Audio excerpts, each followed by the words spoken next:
Hello, this is going to be a video presentation put on by the North Jersey Junior Lacrosse League about coaches' IDs for the 2025 season.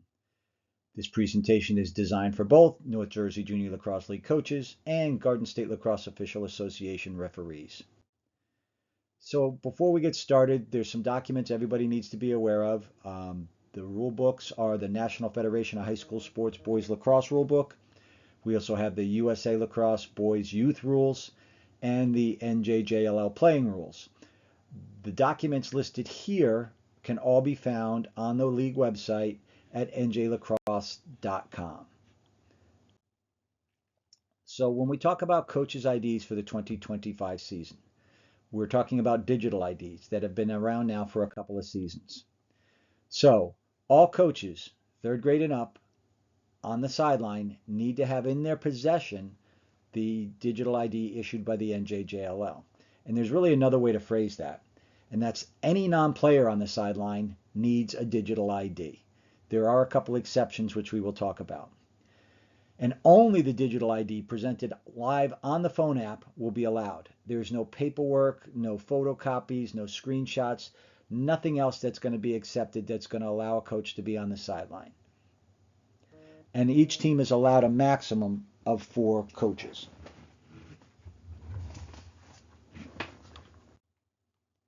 So, a change for the 2025 season to save time pregame and to try to prevent some of the violations from the past is this year the head coach is going to be responsible to make sure that all the players on their sideline throughout the game have a current and active digital ID. So prior to the game, rather than the referees walking up to each individual coach, they're going to identify the head coach, they're going to walk up, they're going to ask that coach to present their digital ID, and then the coach is going to certify that everybody that they allow on their sideline during the game has a digital ID. So it's the head coach's responsibility to make sure that there is no one on their sideline other than coaches with the digital ID. And this includes any coaches who may arrive late or after the game. During the game, we're encouraging game officials to do the random ID checks. This would be during a dead ball, like a timeout, between quarters, at halftime. The referees can walk up to any coach and say, "Hey coach, can I just check your ID please?"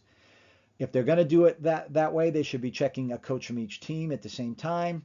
But there's also coaches are subject to having their ID checked at any time the referee asks. If they're engaging a referee in a negative manner and the referee wants to say, "Hey coach, I'd like to see your ID," the coach has to be able to pull the ID out and show it at that time. So again, the coach must be able to present the ID without delay. So again, during the game, officials may request to see the digital ID of any coach for any reason. But also this year, the NJJLL is going to have representatives going around to games, and they're going to be checking coaches' IDs. So if they show up, they'll have their own ID that they can show the coaches, and all 4 coaches on each team will be asked to present their ID, and they'll be checking for compliance. In the event a coach does not present the digital ID immediately, when requested by the game official or the league rep, they must leave the sideline immediately. And if the coach leaves, for example, if they say, "Oh, my phone's in my car," that's okay. They have to leave immediately. But if they do not return before the end of the game and show the referees that the ID is valid, that head coach now will be automatically suspended for 1 game. And that penalty can enhance if the same program/head coach has multiple violations for allowing someone on their sideline who does not have a digital ID.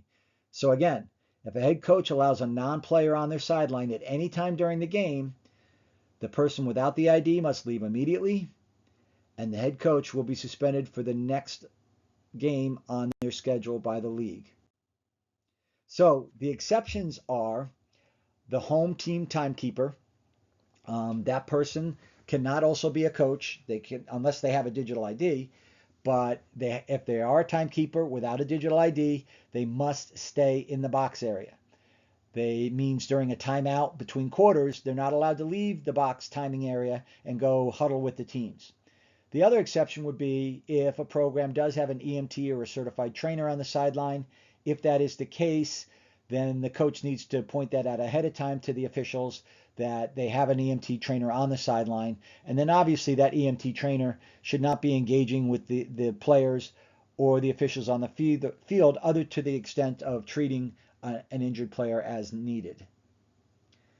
And then another thing the league has in the rules is that if a coach does try to present something invalid, or they verbally misrepresent that they have an ID and they don't, well, if that is sustained, the program can be fined $500, and that coach would be banned from ever coaching in the NJJLL again in the future.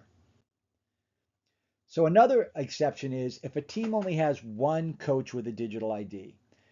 They're allowed to have another adult on the sideline with them for the only purpose to supervise the non-playing players on the bench, meaning the players that are not on the field. So if a coach is by himself, they don't have a second coach with an ID, and they want to bring another adult down to the sideline with them to just help them manage the bench area, they're allowed to do that. Now, if during the game a second coach with an ID does show up, then that bench supervisor does need to return to the spectator area.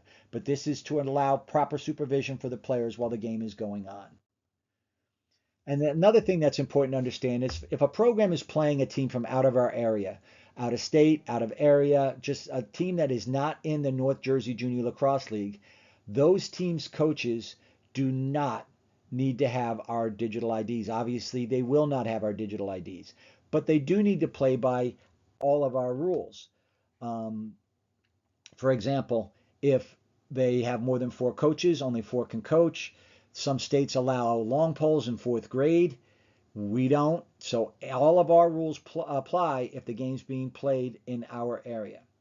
And then just another thing for the coaches about the IDs, if you weren't aware, if you click at this little thing at the bottom where it says additional card details, it actually takes you to a link where you can, right there on your phone, get to the rules for the 2025 season.